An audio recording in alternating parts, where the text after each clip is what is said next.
The strike that changed everything. The pre-dawn strikes that began at 3 a.m. local time on June 13th represented far more than tactical eliminations. Operation Rising Lion targeted Iran's most critical nuclear infrastructure with surgical precision, focusing on the Natanz uranium enrichment facility and the underground Showdown complex. Israeli Air Force jets penetrated Iranian airspace undetected, delivering precision munitions that the IAEA later confirmed had destroyed Iran's above-ground enrichment capabilities entirely. The Netanyahu administration had publicly cited Iran's rapid uranium enrichment as justification for the strikes. Intelligence assessments showed Iran had accumulated enough 60% enriched uranium for 10 to 15 nuclear weapons, crossing what Israeli leadership considered an unacceptable threshold. The timing wasn't coincidental. Iran's enrichment program had accelerated dramatically in recent months, with centrifuge operations at Natanz running at unprecedented capacity. The strikes revealed the depth of Israeli intelligence penetration into Iran's nuclear program. Israeli forces knew exactly which buildings housed the most advanced centrifuge cascades and which underground facilities contained Iran's highest-grade enriched uranium stockpiles. The precision of the targeting suggested months of surveillance and technical intelligence gathering that extended far beyond publicly available assessments. General Mohsen Fakhrizadeh-Mohabbadi, Iran's senior nuclear coordination official, was eliminated in a simultaneous operation in Tehran. His role extended beyond nuclear program oversight. He served as the primary liaison between Iran's enrichment facilities and its regional proxy networks. Iranian sources later confirmed that he personally approved technical specifications for missile guidance systems supplied to Hezbollah and Houthi forces. The cascading effects became apparent within hours. Iranian Revolutionary Guard units across the region reported communication breakdowns with their Tehran Coordination Center. Nuclear facility personnel at sites beyond the immediate strike zones found themselves unable to reach Central Command for damage assessments and operational guidance.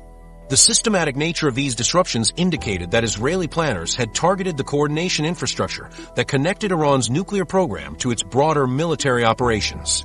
Intelligence agencies had tracked Fakhrizadeh-Mohabbadi's movements for over 18 months before the strike. The surveillance operation revealed his central role in coordinating between Iran's nuclear facilities and its regional military deployments. His weekly briefings to Supreme Leader Ali Khamenei covered uranium production schedules alongside weapons shipment timelines to proxy forces across the Middle East. The psychological impact on Iran's remaining leadership created immediate operational challenges. Senior commanders implemented new security protocols that actually slowed their response capabilities because every decision required additional verification steps.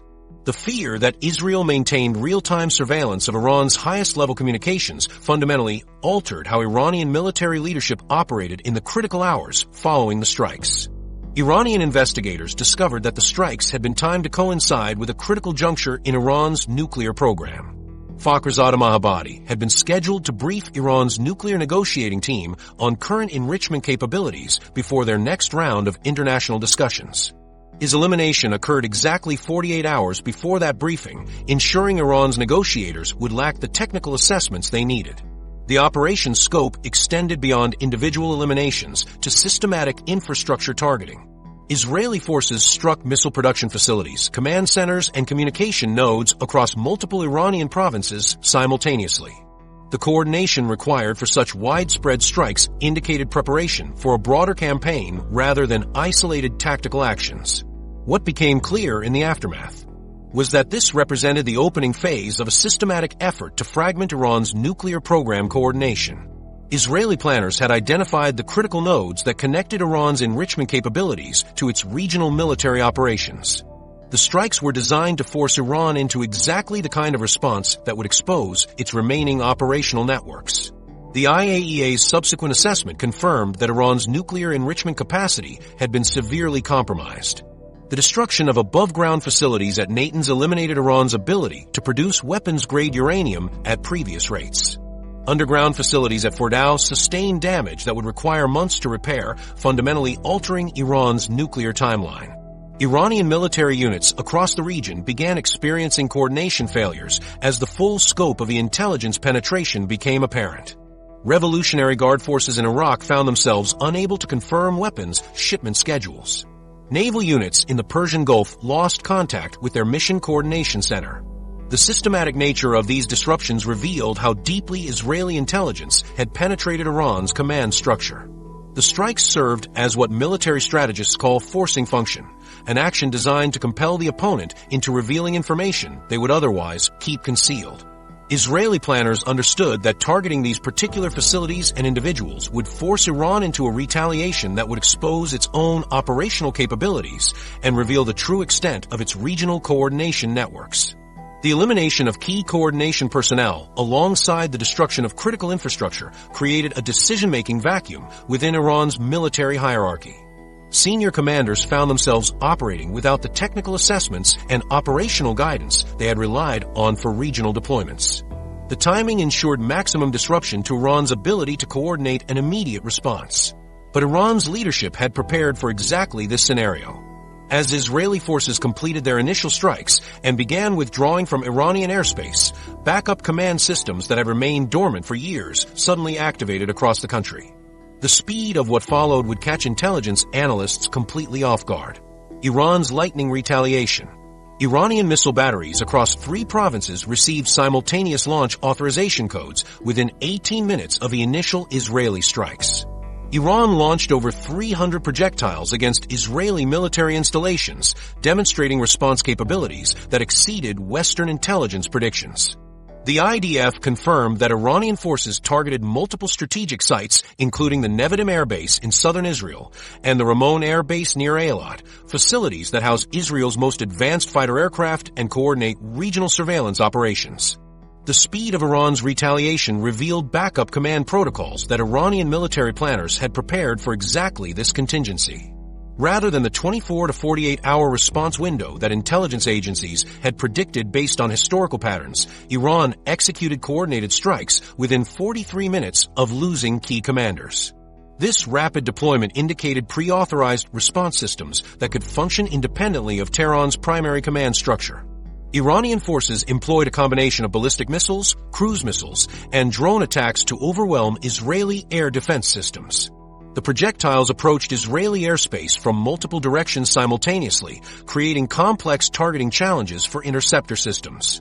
Some missiles served as decoys designed to exhaust defensive capabilities, while others carried conventional explosives intended to penetrate hardened military targets. The technical coordination required to manage this scale of simultaneous attacks indicated significant advances in Iranian command and control capabilities. The primary targets Iran selected demonstrated both intelligence capabilities and strategic restraint. By focusing on military installations rather than civilian infrastructure, Iranian forces signaled their ability to strike Israeli strategic assets while maintaining calculated escalation management. The Nevatim Air Base sustained direct hits from 3 ballistic missiles that struck within a 50-meter radius of their intended impact points, indicating guidance system precision that approached advanced military standards. Civilian casualties occurred primarily in areas surrounding the targeted military installations. Israeli emergency response protocols activated within minutes of the first Iranian strikes, with paramedics and rescue teams deployed to potential impact zones. Megan David Adam reported treating 13 casualties from a rocket strike that caused a residential building collapse near one of the targeted air bases. The civilian impact resulted from Iran's use of both precision-guided munitions and less accurate rocket systems. Regional proxy forces activated simultaneously across multiple theaters, demonstrating the breadth of Iran's coordination networks. Hezbollah units in southern Lebanon began shelling Israeli positions along the northern border within 2 hours of the initial exchange. Houthi forces in Yemen launched missile attacks toward Israeli territory. Iraqi militia groups targeted U.S. military installations that support Israeli operations. This coordinated activation across 4 different countries revealed command structures that had been prepared for sustained regional conflict. Iran's ability to penetrate Israeli air defense systems exposed vulnerabilities that military planners are now addressing. Multiple Iranian missiles and drones successfully reached their intended targets despite Israel operating sophisticated air defense networks. Iranian forces used multi-layered attacks combining low-altitude cruise missiles, high-altitude ballistic missiles, and medium-altitude drones to create targeting challenges that overwhelmed interceptor systems. The scale and coordination of Iran's response demonstrated preparation for extended conflict rather than symbolic retaliation. Iranian forces launched the initial barrage while maintaining reserve capabilities for sustained operations. Military logistics assessments indicate that Iran positioned ammunition supplies and backup equipment for continued strikes over several weeks. This preparation level suggests that Iranian military planners viewed the exchange as the beginning of extended hostilities rather than a limited confrontation.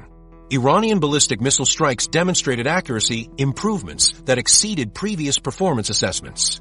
The successful strikes against hardened military targets required detailed knowledge of Israeli facility layouts and defensive positions that Iran had apparently collected through sustained intelligence operations. The precision of these attacks indicated technical capabilities that Western analysts hadn't previously attributed to Iranian forces. Israel's immediate defensive response revealed preparation for multi-point attacks. Civil defense sirens activated across multiple regions simultaneously, while emergency services pre-positioned ambulances and fire suppression equipment near likely target areas. Israeli military commanders implemented dispersal protocols that moved aircraft and personnel away from primary bases to secondary facilities, suggesting that defensive planners had developed specific response procedures for Iranian retaliation scenarios. The message Iran conveyed through its target selection and timing was calculated to demonstrate capability while managing escalation risks. The strikes occurred during daylight hours when military personnel were most likely to be present at targeted facilities, showing Iran's willingness to accept military casualties while avoiding the international condemnation that civilian targeting would generate. The focus on military rather than civilian targets signaled Iranian restraint despite the scale of their response. Iranian electronic warfare capabilities disrupted Israeli communications during the initial attack phases. Iranian forces successfully jammed Israeli military radio frequencies for approximately 12 minutes during their primary strike window, preventing coordinated defensive responses until backup communication systems activated.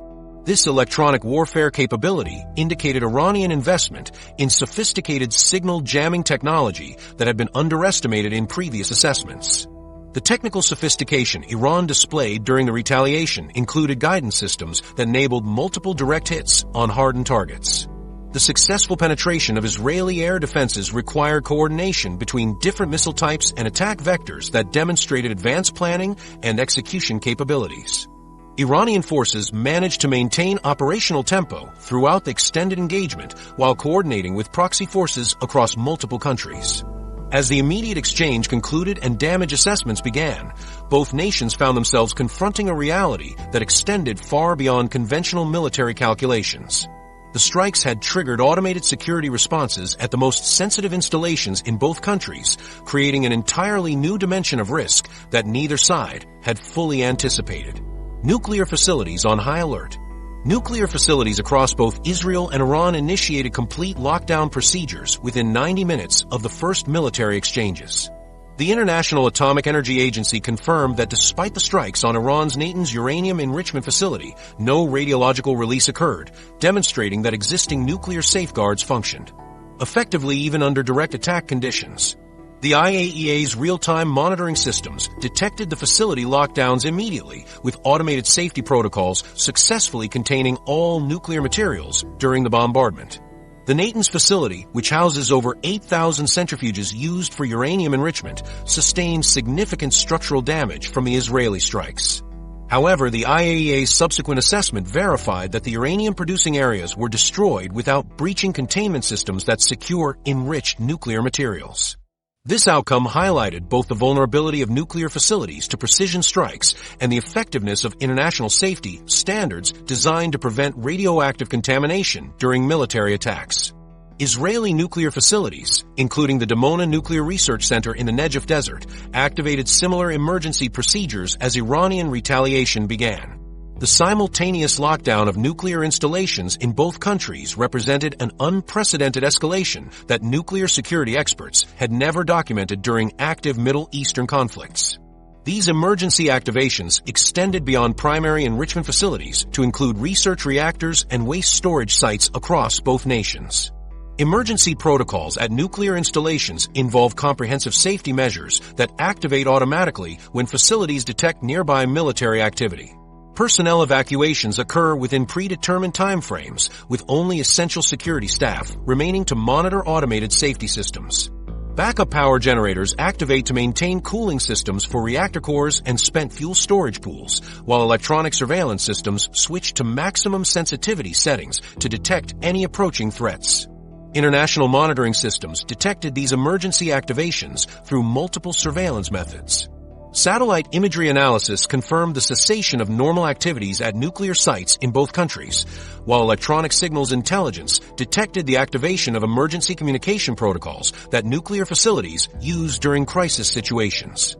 The Comprehensive Test Ban Treaty Organization's radiation monitoring stations recorded no unusual readings, confirming that the lockdowns occurred before any facilities sustained damage that could release radioactive materials. The proximity of conventional military targets to nuclear installations created additional risks that extended beyond direct targeting concerns. Intelligence agencies worried about stray missiles or aircraft debris potentially damaging nuclear safety systems even without intentional attacks on nuclear facilities. The geographic clustering of military and nuclear installations in both countries meant that conventional strikes against military targets posed indirect threats to nuclear facility operations. Iranian nuclear facilities came dangerously close to being targeted during the initial Israeli strike waves. The Natanz enrichment facility suffered indirect damage from explosions at nearby military installations, with windows shattered and equipment displaced by shock waves from the bombardment. Israeli forces deliberately avoided direct targeting of nuclear facilities, but the proximity of military installations to nuclear sites meant that several facilities experienced secondary effects from nearby strikes. International response to nuclear facilities being placed on emergency status triggered immediate diplomatic interventions from multiple world powers.